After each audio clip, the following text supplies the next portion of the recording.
ओम परमात्मने नम। प्रिय श्रोता बंधु समस्त को नमस्कार यथा सम्मान। आज आम आदर्श चिंताधारा विषय आलोचना करवा। यथा मनीष जेकोसी कार्य करने पूर्वर ता मनरे गोटे प्रथम गोटे चिंता करता भावना आनी थाए ताहा कार्य रूपांतर हो जाए।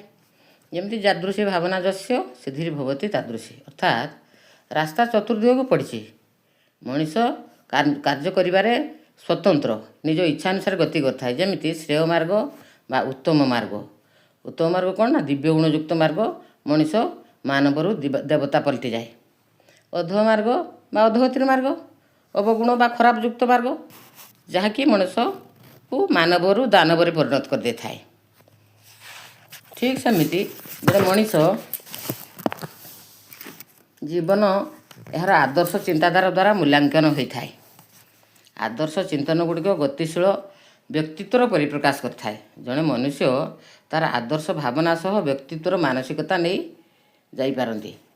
आदर्श चिंतायुक्त मनीष महत्वपूर्ण बदल जाए सब उच्च चिंताधारा ता पाखे रही है। जमी आम साधारण देखू महान महान महिषी मानकर सब वीर मानकर चिंताधारा रवींद्रनाथ ठाकुर, मोहनदास करमचांद, महात्मा गांधी, विवेकानंद, जवाहरलाल नेहरू, अब्दुल कलाम, मदर टेरेसा इत्यादि जड़े जड़े व्यक्तित्व जो मैंने कि से महत् कर्म जो प्रदर्शन हो जाती दिग्दर्शन से प्रदर्शन पलटि जाती। से समाज को पुनर्गठन करमती किसी आदर्श चिंताधार अधिकारी होता जहाँ मानव सभ्यता को प्रेरणापूर्वक किसी शक्ति प्रदान करता। तेणु से चिंतन जड़े मनीष को महत् व जनहितैषी करता जेटा कि समस्ते करवा उचित। प्रिय दर्शक बंधु ये मेसेज भल लगी था लाइक करेंगे, सब्सक्राइब करिए।